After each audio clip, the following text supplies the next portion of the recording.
Dale un fuerte aplauso a Jesucristo. Amén. Buenas noches. Que el Eterno le continúe bendiciendo. Me siento de verdad muy agradecido de estar aquí en esta noche. Para mí es más que un privilegio y un placer. Soy su hermano Luis Felipe Rivera. Venimos de Capotillo, ya mencionado. Somos de la iglesia Linaje Real, Sacerdocio Santo. Nuestro pastor amado Junior. Dios bendiga a la pastora, bendiga a cada líder, cada persona que Dios ha traído a este lugar para ser bendecido y ser alumbrado por la palabra de Dios. Somos el Ministerio Generación Violenta, me acompaña mi hermano Celo Rivera, somos hermanos de padre, de madre en el ministerio, amén. Hermano en Cristo, ando con mi hermano Ezequiel, amén, salmista del Señor. Y de verdad que nos sentimos muy bendecidos por estar aquí, amén. Y vamos rápidamente a entrar en detalle. Hay una palabra poderosa de Dios para esta noche. Y para eso vamos a buscar en Mateo, capítulo 4, versículo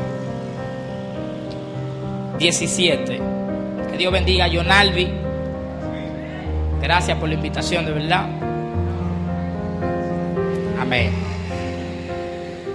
Mateo capítulo 4, versículo 17.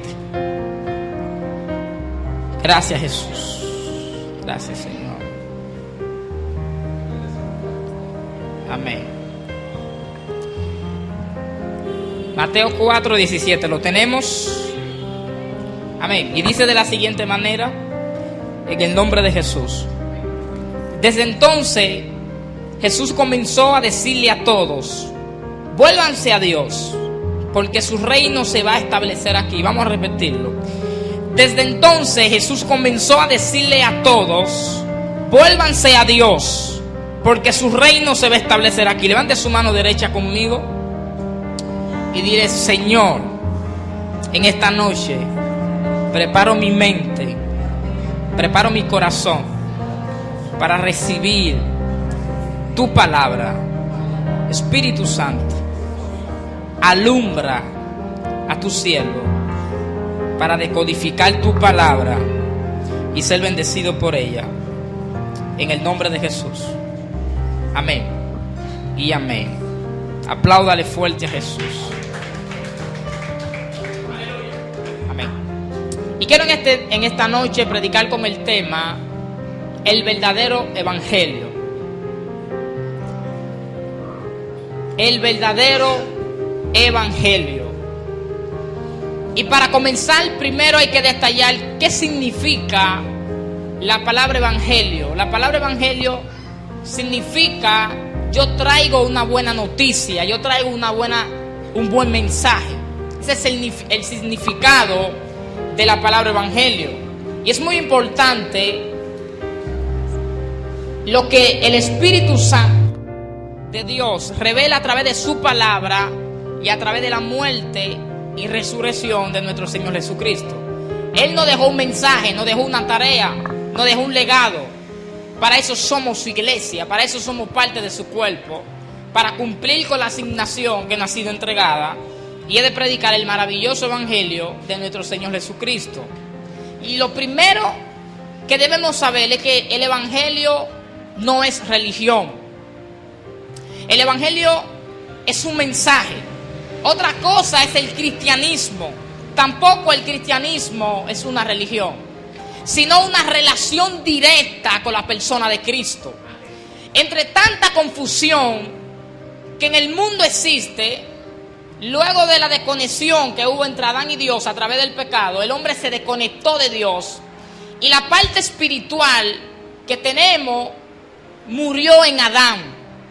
Entonces Adán, al sentirse desconectado de lo espiritual, desconectado de Dios, de por sí, el hombre dentro de su corazón tiene la necesidad de adorar algo, tiene la necesidad de buscar algo. Es por esa la razón que hay gente que adoran piedra, hay otros que adoran un palo, hay otros que adoran el sol, y así sucesivamente. Porque en Eclesiastés dice que Dios puso la eternidad en el corazón del hombre, y es lo que nos hace distinto a los animales. Hay algo dentro de nosotros que nos dice que existe el pasado, el presente y el futuro. Y esto es como una necesidad para adorar algo. Hay algo supremo, hay algo que viene de otro mundo, que debemos de adorar. Entonces, al no haber una revelación directa, por ser desconectado de Dios a través del pecado, el primer religioso fue Caín. Por eso Dios rechazó su ofrenda.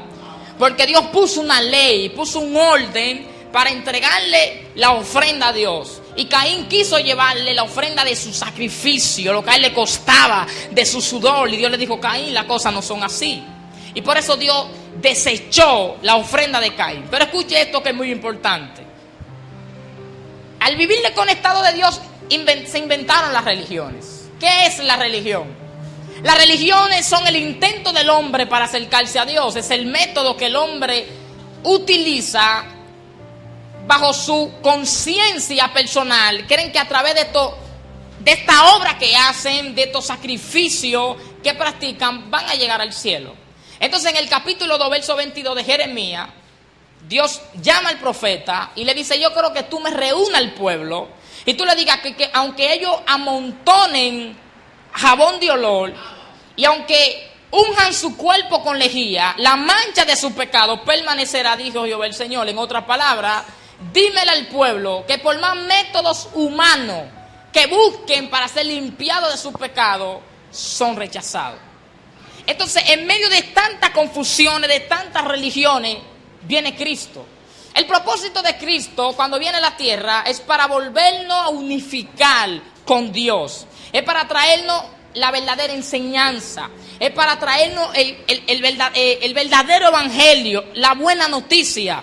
Cristo no es una religión más. Cristo es un mensaje, es un sacrificio que a través de él volvemos a conectarnos con la presencia de Dios. Amén. O sea, el cristianismo no es una religión.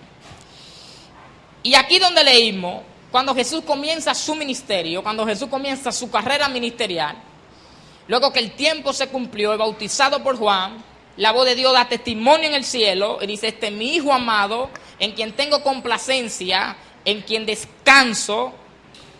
Fue llevado por el Espíritu al desierto para ser tentado.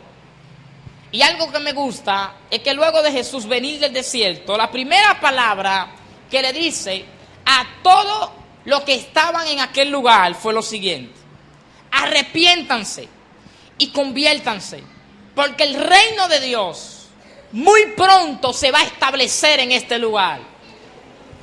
¿Qué enseñanza hay detrás de esta palabra que Jesucristo dice? Arrepentíos. La palabra arrepentíos significa cambien la manera de pensar, cambien la manera en cómo han sido enseñados a pensar. El origen, sus principios tienen que ser cambiados porque están equivocados. Arrepiéntanse, cambien su manera de ver las cosas, porque yo vengo a traer el verdadero mensaje, porque el reino de Dios muy pronto se va a establecer en este lugar. Y es triste que en nuestros días en el cual vivimos hay un espíritu religioso que siempre persigue al hombre. Y es por eso que aún dentro de nuestras iglesias que bendicen el nombre de Jesús, existe todavía el espíritu religioso. Y es por eso que hay personas que se crean un mensaje distorsionado, al cual fue el origen, el cual es la base y es el fundamento que Cristo vino a darnos a nosotros para volver a reconciliarnos con Dios. Ejemplo, hay iglesias que prohíben que las mujeres se pongan pantalones, es un ejemplo, y lo predican y le meten temor a la gente y le dicen que si lo hacen se van a ir para el infierno. Ejemplo, hay otras iglesias que predican que para ser salvo tienen que bautizarse, vamos a suponer. Si no lo hacen, se van para el infierno. Y lo hacen de una manera tal que el que lo escucha, al no leer la palabra, se lleva del oyente, se lleva del que dice el mensaje. Y por eso vemos muchas personas confundidas, vemos muchas personas que caminan bajo su propia creencia, bajo su propia ideología y se guían a través de lo que ellos piensan sin consultar la palabra de Dios. Entonces, ¿cuál es nuestra responsabilidad? Alumbrar a estas personas que están oscuros del entendimiento a través del Espíritu Santo para volver a conectar al hombre con Dios y hacerle entender que el evangelio, la relación que yo tengo con Dios, no es por mi esfuerzo humano que yo hago, no es por la forma en como yo vista, es porque vino uno que dio su vida en el madero y a través de su resurrección volví a ser conectado con el Espíritu Santo. El evangelio no es religión, es poder, es virtud. Es por esa la razón que cuando somos alumbrados y estamos relacionados con Cristo, dentro de nosotros, de nuestra vida personal, dentro de nuestra vida familiar, dentro de nuestra vida de trabajo, todo lo que tiene que ver conmigo es bendecido y es prosperado por la presencia de Dios. Porque hay poder, yo tengo poder sobre el diablo, tengo poder sobre enfermedades, porque me ha sido otorgado por la presencia del Espíritu Santo.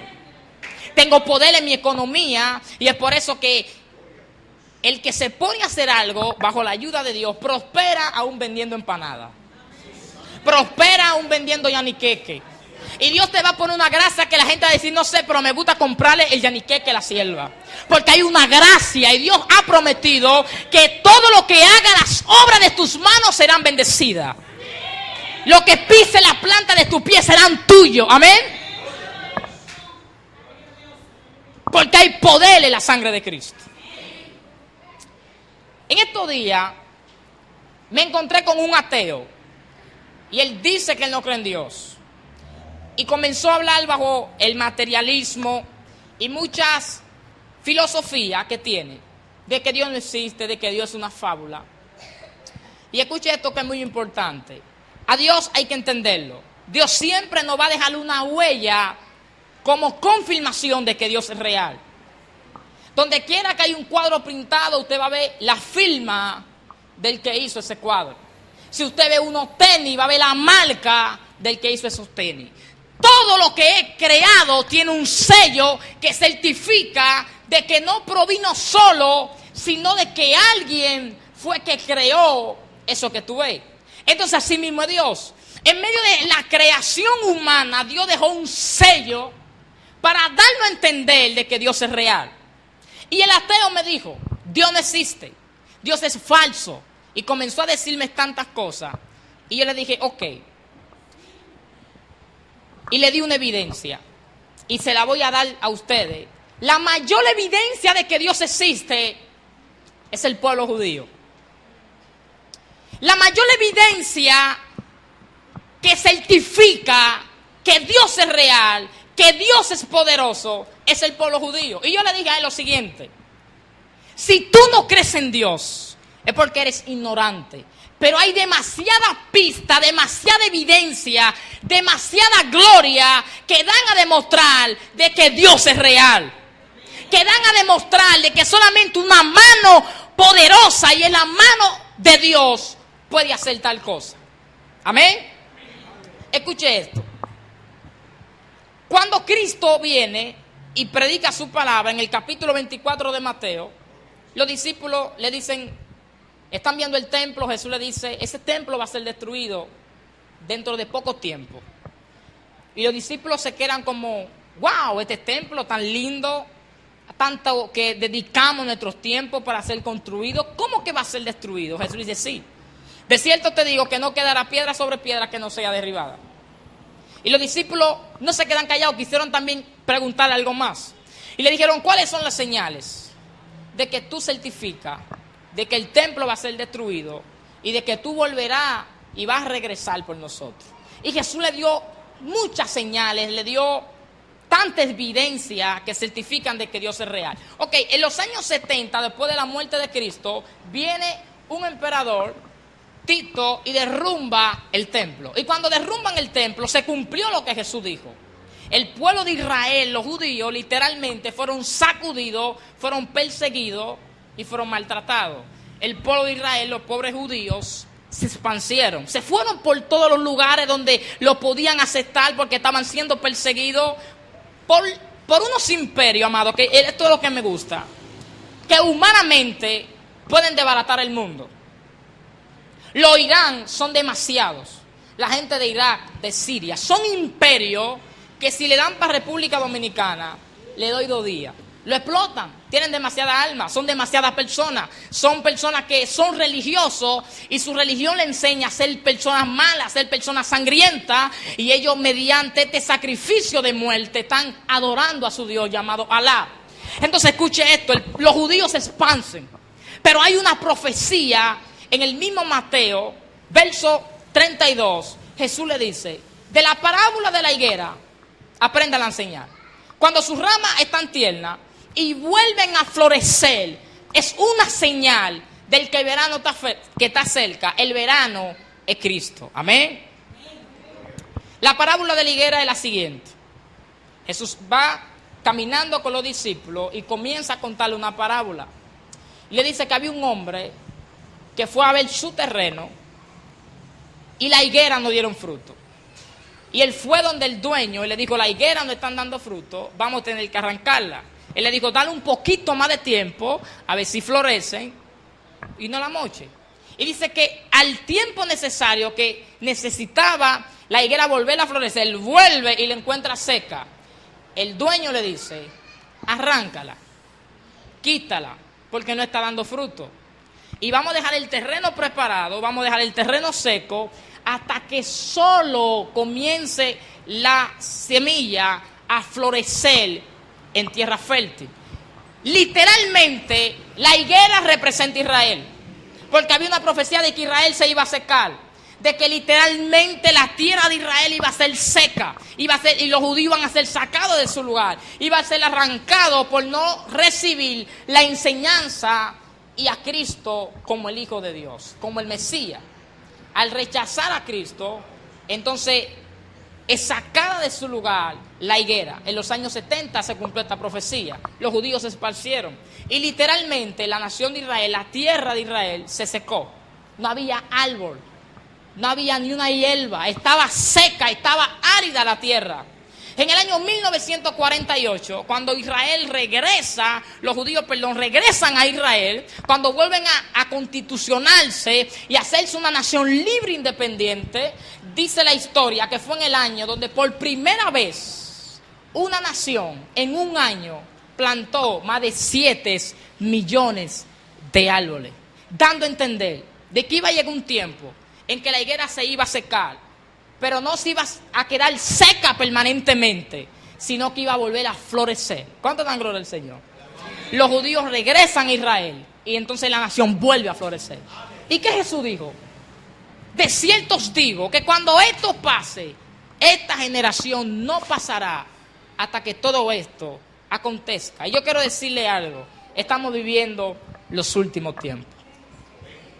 Cristo está a la puerta. Cristo viene por su pueblo. ¿Cuántos quieren irse con Cristo? Yo quiero irme con Cristo. Quiero irme para ser parte de su cuerpo y ser parte de su iglesia. Amén. Y vivir con Dios para la eternidad. Este es el mensaje poderoso que Dios le ofrece a las personas. ¿Cuál es el mensaje del reino? ¿Cuál es el mensaje del reino? Hay un reino que literalmente se va a establecer en la tierra y Dios quiere que tú seas parte de ese reino. Un reino donde el rey literal será Jesucristo, el Hijo de Dios. Un reino donde no va a haber muerte. Un reino donde no va a existir enfermedades. Un reino donde no va a existir la maldad. Un reino donde no va a existir el robo. Un reino donde no va a existir un gobierno que te va a quitar tu dinero. Un reino donde no va a existir alguien de que te va a quitar tus pertenencias. Un reino donde vamos a disfrutar de lo que es nuestro. ¿Cuánto dan gloria al Señor por eso? Dios quiere que tú seas parte de ese reino. Y Dios quiere que ese mensaje tú se lo transmitas a tu familia. De que tú le digas a tu padre, tus amigos, quien sea que no tiene a Dios, invítalo a que sea parte del reino. Por eso usted analiza la vida de Jesús. Jesús, desde que comenzó su ministerio hasta que murió, predicó un solo mensaje. Amén. Un solo mensaje. Jesucristo nunca dedicó un sermón a hablar de sanidad. Él sanaba a la gente. Wow. Se lo vuelvo a repetir. Jesucristo nunca dedicó un sermón a hablar de sanidad. Él no hablaba de sanidad. Él sanaba a la gente. Jesucristo nunca dedicó 10 minutos para hablar de liberación. Él echaba fuera a los demonios. ¿Cuánto dan gloria al Señor? esa es la evidencia de que Dios es real. Cuando ponemos en práctica lo que no ha sido delegado por el Espíritu Santo. Si Dios te dio poderes para que lo utilice. Si Dios te dio poderes para que te levante con autoridad y comienza a declarar el reino de Dios en tu casa, el reino de Dios en tu territorio, el reino de Dios en tu trabajo, donde quiera que tú estés, el reino de Dios tiene que ser establecido. Porque para eso se te fue dado el poder, para eso se te fue dado el Espíritu Santo. Amén. Jesucristo predicó un solo mensaje. Y escuche esto que es muy importante. ¿Por qué a veces no vemos las manifestaciones necesarias? Porque cuando el verdadero mensaje es sacado de su lugar, la verdadera evidencia y las verdaderas manifestaciones también son sacadas de su lugar. Se lo vuelvo a repetir.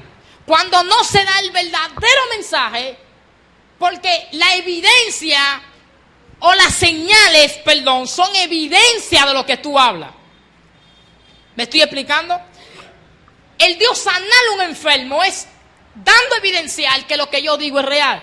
Entonces, si yo cambio el mensaje, no voy a tener el respaldo correcto, el respaldo verdadero, el respaldo que hace que al diablo le tiemble la rodilla. ¿Cuánto dan gloria al Señor? El respaldo que te da autoridad donde tú vives. Y la gente dice, no, tú no eres normal. Hay algo sobrenatural dentro de ti. Pero es cuando tú tienes el verdadero mensaje. Por eso Jesús murió predicando un solo mensaje. Y Pablo a los Gálatas le dijo, escúchame bien, si el año próximo ustedes vuelven a dar una conferencia conmigo y yo vengo a traerle un diferente mensaje, llámeme anatema. Existe un solo. Aún un ángel del cielo que venga a usted y hablándole otro evangelio del que yo le he enseñado, no le crean. Existe un solo, el mensaje de Cristo. ¿Cuánto dan gloria al Señor? El mensaje del reino. Somos iglesia del reino. Tenemos mentalidad del reino. Hablamos como ciudadanos del reino de Dios. Ahora la pregunta es la siguiente. ¿Para qué Dios me llamó exactamente? ¿Sabe qué? Toda la embajada, se dice mejor, todos los países tienen embajada en otro país, ¿correcto? ¿Por qué? Porque la embajada es lo que te da la certificación y te da el permiso para tú ir a su país. Nadie podrá ir a Estados Unidos si no ir a la embajada americana. En la embajada americana hay cónsul que están encargados para darle visa a quien ellos les da la gana.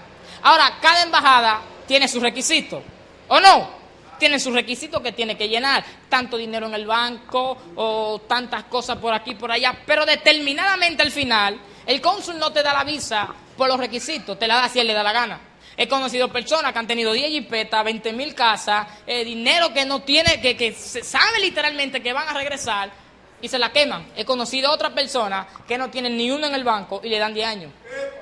Porque determinadamente ahí el cónsul le da visa a quien le cae bien. Ahora, Pablo dijo que somos embajadores ¿de qué? Del reino. En otras palabras, somos consulados del cielo. ¿Para qué Dios te llamó? Para darle visa a la gente. Wow.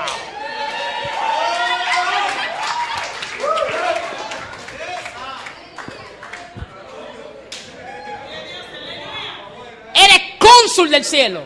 Dios te llamó para agarrar a un prostituto, a una prostituta, a un vicioso y decirle, tú no calificas para la visa. Pero por cuanto tengo el corazón del Eterno y yo voy a dar por gracia lo que por gracia he recibido, tiene visa. Wow. La religión te dice que tú no vas a llegar al cielo. Mi reino te dice que si tú te apartas de lo que haces, eres delegado y podrás llegar al cielo. Para eso fuiste llamado y fuiste injertado en el cuerpo de Cristo. Para salvar tu familia, para salvar tus amistades. El evangelio no es religión. No invite a la gente a una religión, invítala a Cristo.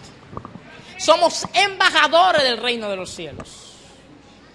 ¿Y quiere que le diga algo? Cuando alguien le diga, quiero ir al cielo, invítalo a su casa. Pensaba que le iba a decir otra cosa. Cuando alguien le diga, varón, yo quiero ir al cielo, dice, entra en mi casa. Mi casa es el cielo en la tierra.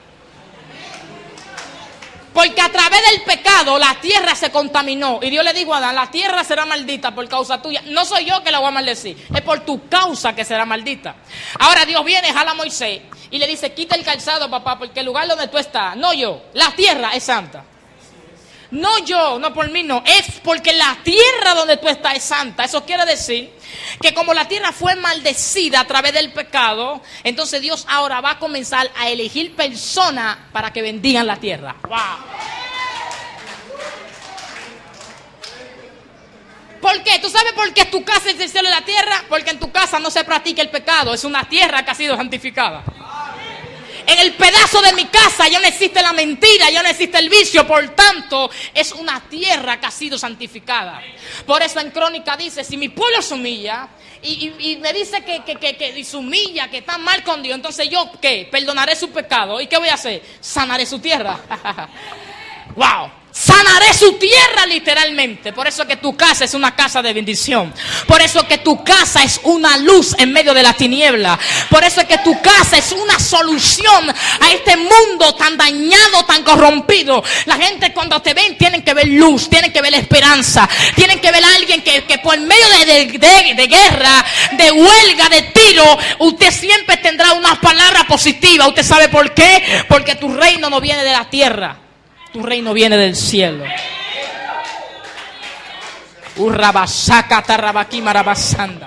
Y Dios vino a decirle a alguien, cambia el canal. Dile que de a tu lado, tiene que cambiar de canal. ¿Usted sabe por qué? Porque si te llena de informaciones humanas, tu mente va a decir, wow, está mal. Ay, están dando desempleo, ojalá y no me boten de mi trabajo. Cambia de canal. Ponte a ver el canal que tienes que ver. ¿Sabe cuál? El canal del cielo. ¿Usted sabe por qué? Porque en el cielo nunca están quemando goma.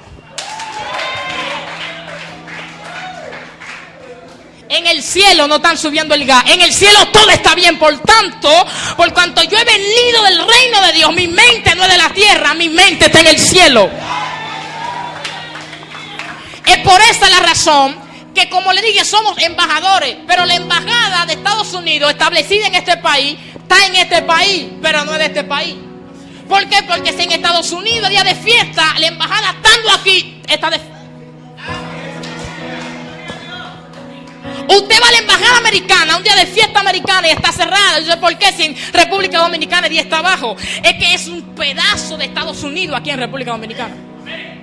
Entonces tú tienes que reflejar de donde tú vienes. En el cielo se está de fiesta. Por tanto, sécate la lágrima, levántate del luto, porque en el cielo hay fiesta. Y tú tienes que reflejar del reino de donde tú has venido. ¿Cuánto da gloria al Señor en este día?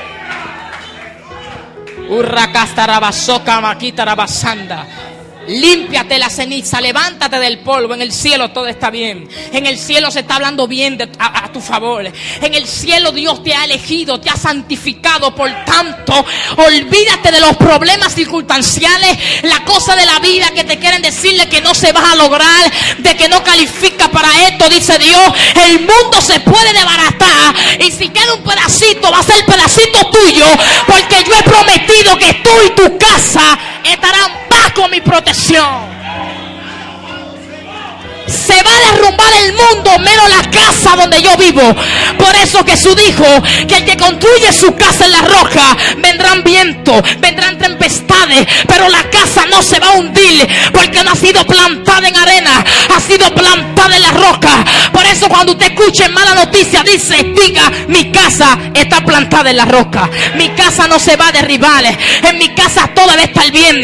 Que se levantó una nueva enfermedad, que la chikungunya, que no importa, el ébola va a matar a otro, pero a mí no, porque en mi casa no acepto enfermedad. Por eso en Salmo capítulo 91 verso 10 dice, no te sobrevendrá mal, ni plaga tocará tu morada.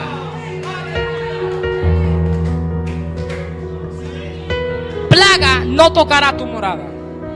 Así que olvídate de enfermedades, olvídate de que se están muriendo por ahí. En tu casa va a haber vida. Dios te va a poner a que tú sobrevivas donde otros murieron. Es por eso que tú no puedes llevarte de los consejos de todo el mundo. Porque donde muchos fracasaron, Dios te va a dar la victoria. Y escuche lo que Dios le dice a esta iglesia. Donde la voy a llevar, nadie ha llegado. Por tal razón, nadie puede decirle cuáles son los requisitos para llegar a donde yo lo voy a llegar. Porque nadie ha llegado. Nadie ha llegado. Es algo que va a venir del mismo cielo. Porque en una mentalidad humana no está establecida. Porque es un camino nuevo que yo abro en el desierto y río en la soledad para que mi gloria sea derramada en la tierra. Dios te va a poner a ver sanidad donde otros vieron enfermedades. Dios te va a dar vida en medio de la muerte. Por eso el salmista David dijo: aunque ande en valle de sombra de muerte, no temerá mal alguno, porque tú estarás conmigo. La mano de Dios está contigo. La mano poderosa del Eterno está contigo. Y donde muchos cayeron, Dios te va a levantar. Donde muchas personas dijeron: de ese barrio no se sacan a bueno, en esa familia no se han levantado empresarios. Dios te dice: prepárate, porque tú eres el elegido para marcar el antes y el después tu familia. Cuando se hable de tu familia, se va a hablar de ti para atrás, pero de ti para adelante hubo una nueva generación que se levantó. Cuando se abre de tu barrio, es un antes y un después. Donde tú llegaste es para crear una evolución, porque la gloria de Dios está contigo. La gloria de Dios está contigo. Iglesia, la gloria de Dios está contigo. Wow. Es por eso que una víbora picó a Pablo. Y cuando la víbora lo picó, los que estaban ahí atrás dijeron: se va a morir. Yo conozco, están hablando, yo conozco esa serpiente, no chancean a nadie. Y Pablo ve la serpiente y dijo: oh, mejor para mí la voy a sacudir en el fuego. Cuando nadie se la comió Pablo, canta la gloria del Señor. Tú tienes que agarrar tu problema, quemarlo y después comértelo. Tú tienes que sacarle la lengua al diablo. Cuando vengan los problemas, en vez de quejarte, levántate y haz cadena de oración en tu casa. Y di gracias, problema, porque el problema lo que hace es acortarte de quién es Dios en tu vida. El problema viene para marcarte, el problema viene para transformarte, para que después de ese problema, la solución, tú digas: y tú no sabes por la que yo pasé. ¿A cuántos les gustan contar testimonio de los que están aquí? Es lindo contar el testimonio, pero es difícil vivirlo. ¿Cuántos han escuchado estos testimonios que se saborean la boca y dicen: wow, qué lindo? Ahora, el que lo vivió en el momento se estaba muriendo, pero después que sobrevivió, ahora se está ganando dinero contando el testimonio. Personas te van a llamar para que cuentes lo que Dios ha hecho contigo. Por tanto, no llores, aprende de este proceso. Es una enseñanza de Dios, es una evidencia para que amarrarte a Dios y decir verdaderamente que Dios tiene poder. Dios te va a dar vida en el nombre poderoso. Yo creo que usted se ponga de pie en esta noche.